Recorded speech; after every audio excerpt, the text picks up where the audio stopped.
د پاکستان طالا په نامه یک ټلویزیون د شپې 8 بجو خبري ټولګي ته ښه راغلاست. نن یکشنبه د تلیا میزان 28 د اکتوبر میاشتې 19 نیټې سره برابره ده. په پیل کې د مهمو خبرونو سرټکي. د ډیورن پر فرضي کرښې هیڅ بحث نه دی شوی. ملي دفاع وزیر وایي هیڅ چاته به اجازه ورنکړي چې د افغانستان فضایي یا ځمکنی حریم نقض او د هیواد امنیت ګډوډ کړي. د سپین بولدک او تورخم سرحدي لارې بیا پرانیستل. افغان او پاکستاني چارواکو هوکړه کړې چې ډېر ژر به د سپین بولدک او تورخم سرحدي لارې د ټولو ترافیکو پر مخ پرانیستل شي. او افغانستان د اقلیم له بدلون اغېزمن شوی دی. د چاپیریال ساتنې ادارې عمومي رئیس وایي چې افغانستان له اقلیمي بدلون رنځ وړي او مسؤل ادارې باید د دې زیان کمولو لپاره په صادقانه توګه کار وکړي. اوس هم بشپړ خبرونه.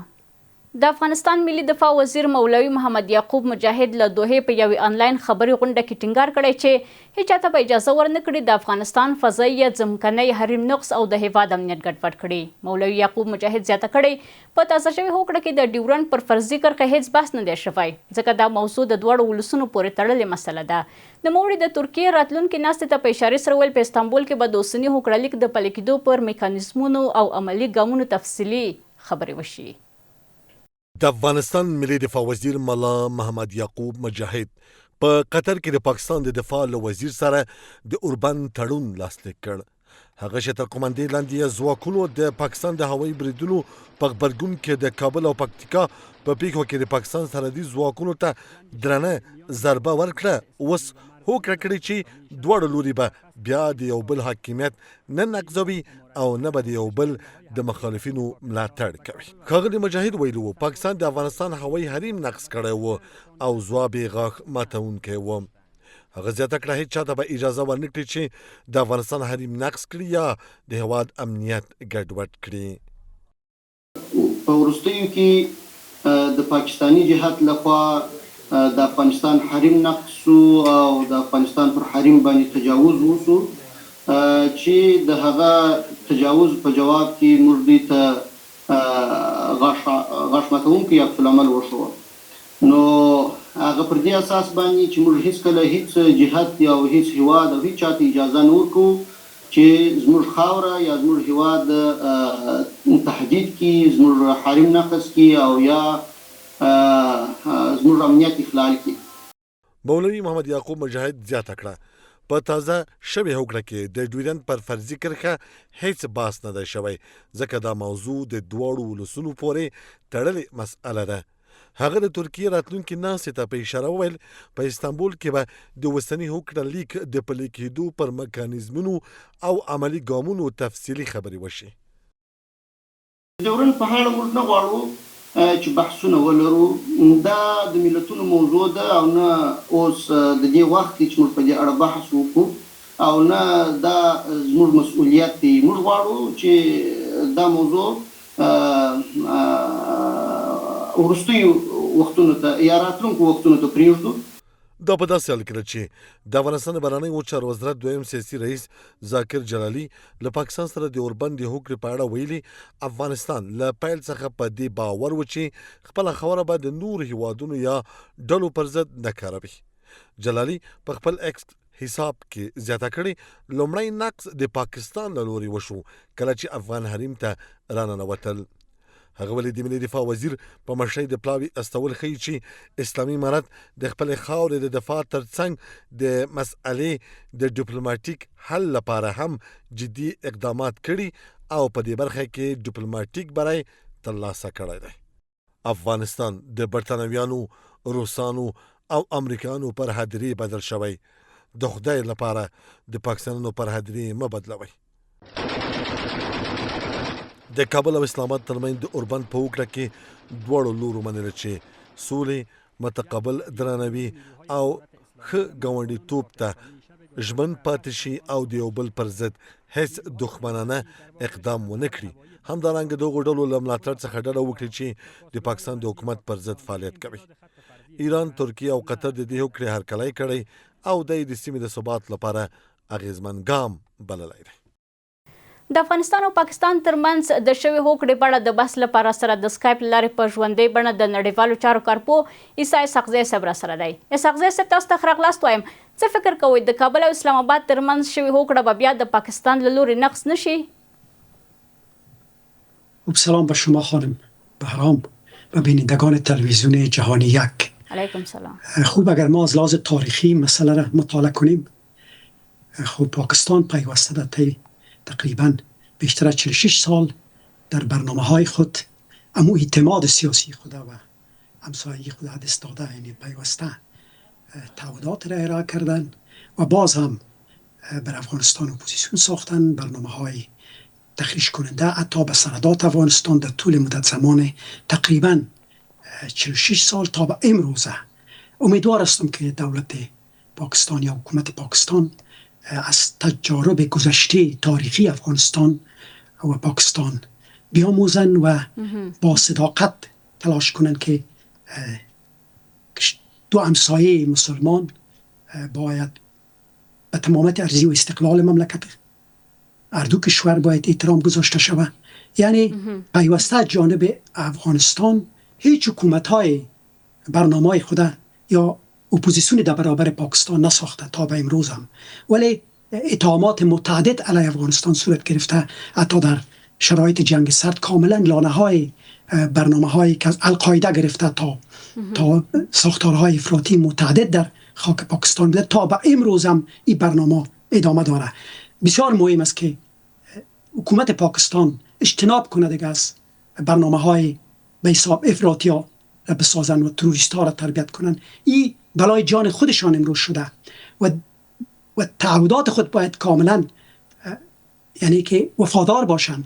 اینا تقریبا از لحاظ سیاسی اکثر کشورها در دیپلماسی های پاکستان اعتماد ندارن، اینا اعتماد خود کاملا از دست دادن. من به یقین هستم که اینا تلاش کنن که هم بالای مردم خود با صداقت و با به حساب عدالت زندگی کنن و حکومت ها باید از احترام بگذارن هم مردم خود، هم صوبه سردهای خود و هم برای افغانستان احترام بگذارن به منافع ملی افغانستان، به آزادی، به استقلال افغانستان، به تمامیت ارضی افغانستان. حال خود تعهد سپردن که ما هر دو کشور باید به تمامیت ارضی یکدیگر احترام بگذارن، ولی افغانستان هیچ بار به تمامیت ارضی پاکستان تجاوز نکرده و هیچ وقت بوی کدام گروهی را نساختن که تهدید کنه تمامیت ارضی و استقلال پاکستان.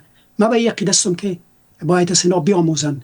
اولا خب کودتاهای متعدد که آمده پاکستان به یک بحران و بی‌اعتمادی پیش مردم پاکستان و بالاخره پیش منطقه و جهان یک بی‌اعتمادی گسترده به وجود آمد. این کودتاهایی که رهبرای خود اعدام کردن، رهبرای خود بندی کردن، صدراعظمای خود بندی کردن، اعدام کردن و بعدم این گروه‌های متعددی که از خاک پاکستان به آدرس افغانستان ارسال شده، همش تهدیدهایی است که از جانب پاکستان به وجود میاد. اگر اینا قرار باشن که واقعا با مؤلفه‌های ملی، منافع ملی پاکستان و احترام به تمامیت ارضی و استقلال افغانستان برنامه‌های خود صادقانه پیش ببرن، ما دو همسایه هستیم. یعنی احترام بگذاریم به حسن همجواری خود دو کشور مسلمان، احترام بگذاریم به منافع ملی هر دو کشور و احترام بگذاریم به قوانین بین‌المللي. اسحاقزی صاحب د دې اوربند له لاسلیک وروسته د دواړو لوریو اړیکې څنګه بدلیدلی شي؟ خوب من به یقین هستم که مشکلات ما بسیار طولانی است. یعنی نمیتونه آدم زود اعتماد کنه که این برنامه ها شکننده نیست.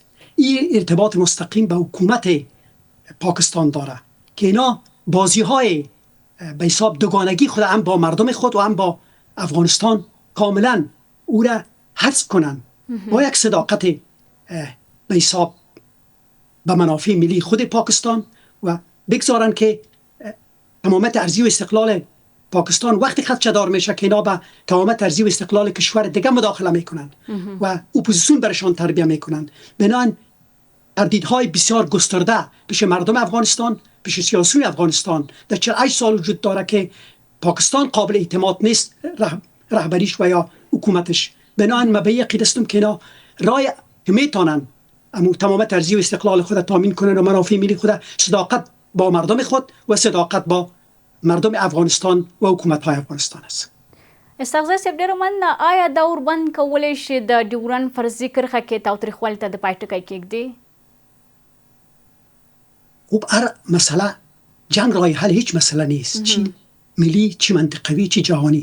هر مسائلی که مشکلاتی که پیدا میشه از طریق مذاکره میتونیم ما حلش کنیم، از طریق تفاهم حلش کنیم، یعنی متقابلا مفید باشه، هم بر منافع ملی پاکستان و افغانستان و هم با قوانین بین المللی جور بیاید. ما میتونیم که مذاکره کنیم. شما ببینید کشورهای متعددی در دنیا وجود دارن.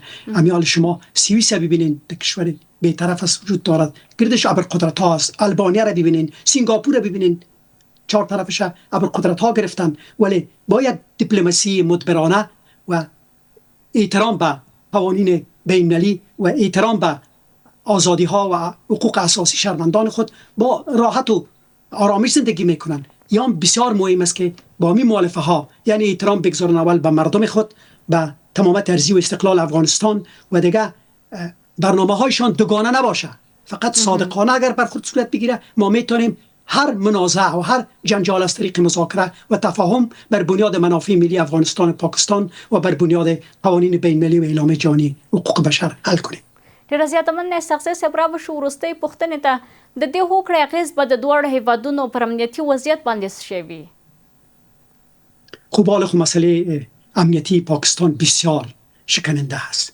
از چهار طرفش نه تنها صوبه سرحد و به حساب نه تنها همو سرحد پشتونخوا و بالاخره حتی در پنجاب مجموعاً خودشان طالوی ادریسیان گفت که در جنگ اول هند و پاکستان ما یک تلفات نظامی نداده بودیم. این ناشی از عدم برنامه های عدالت در مورد صوبه سرحدها در مورد مردمشان است. یعنی مردم در حقیقت همه دیگه بی‌عدالتی ها را قبول ندارن. در یک بخش ببینیم که مردم در فقر و بیچارگی زندگی میکنن، نان خشک ندارن. در بخش دیگه ببینیم که در اونجا بسیار برنامه های سیاسی و اقتصادی گسترش پیدا میکنه. اگر ما عدالت تامین کنیم در جامعه بر بنیاد منافع ملی خود و بر بنیاد قوانین بین المللی، امی جنجالایی که است ناشی از سیاست های غلط حکومت هایش است که پیوسته کودتا کردن، پیوسته رهبرای ملی خود سرکوب کردن و با خواستن که با خشونت و با حملات نظامی برنامه ها را حل کنن، چی صوبه سرحدهای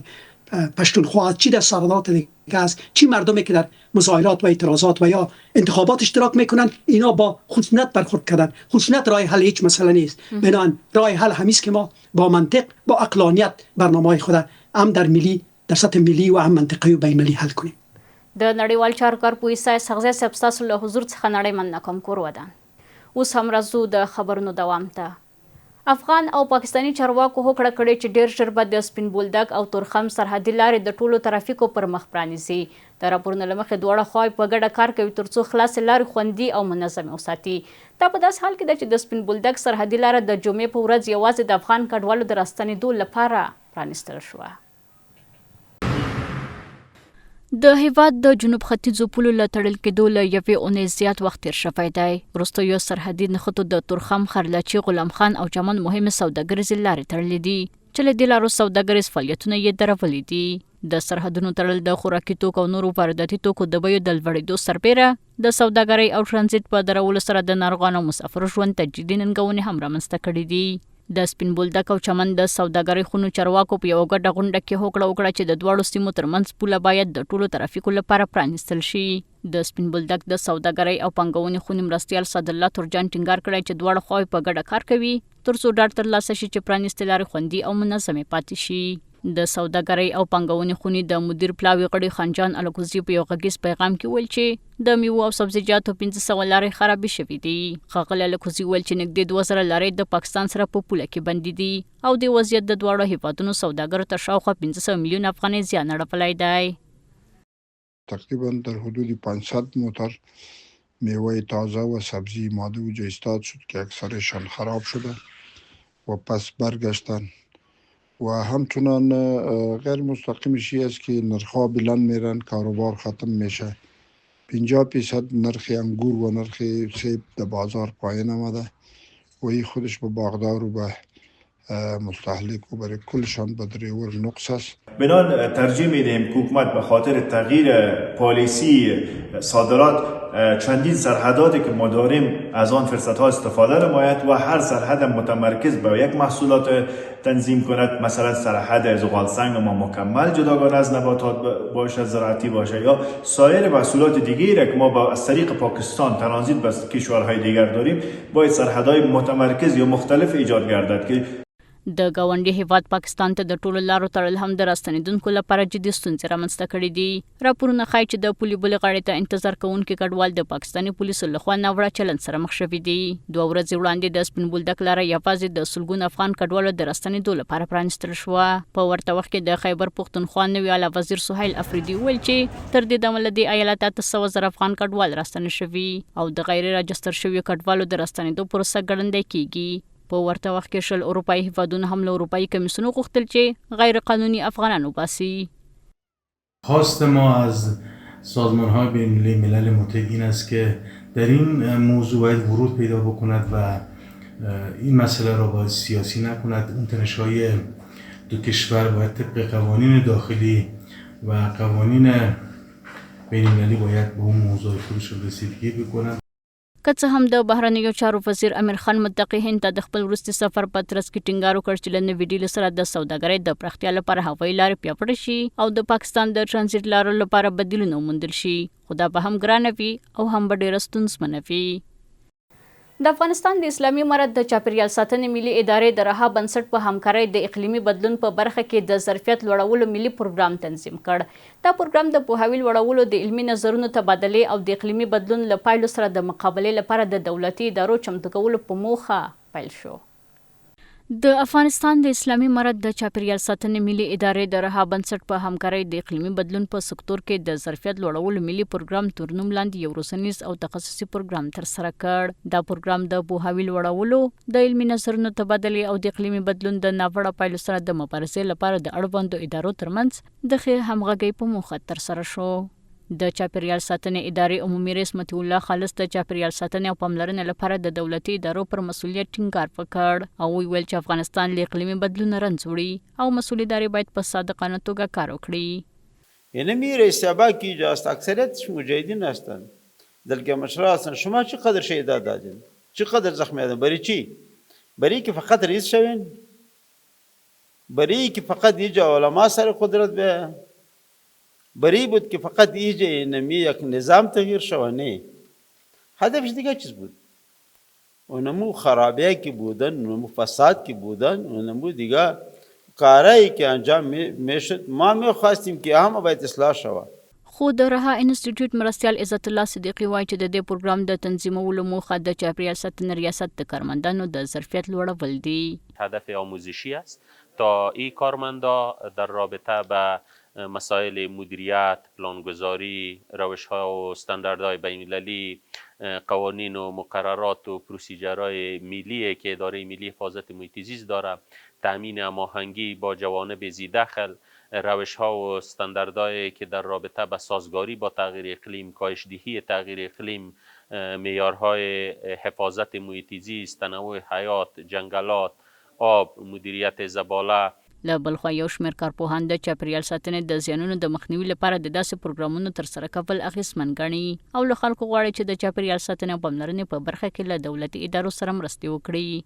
از نظر ما که است خیلی مفید است و از او خاطر که اینجا که یک خو امی گپ است که از دیگه ولایت‌ها و که امی کشناسا و مدیرا که میآید خود معلومات در بین شریک میکنه. خواست ما این است که در زمستانی که ما شما پیش روی داریم زیاد از غال سنگ استفاده نکنند. از انرژی های بدیل خوب است که استفاده بکنن، میشه از برق استفاده بکنن در صورتی که دسترسی داشته باشن و یا هم از گاز استفاده بکنن در صورتی که دسترسی داشته باشن. د یادونې د داسې پروګرامونو ترسره کول د اقلیم د بدلون د منفي پایلو سره د مبارزې لپاره ګټور او اغېزمن کېدای شي. نه یوازې دا بلکې دا د ټولنې په منځ کې د پوهاوي لوړولو او د دې پدیدې سره د مبارزې لپاره د ستراتیژۍ په جوړولو کې هم اغېزمن کېدای شي. له تاسو خپل ټولو همکارانو نه په مننې سره زموږ د شپې 8 بجو خبرې ټولګه پر همدې ځای پای ته رسیږي. ښه شپه ولرئ.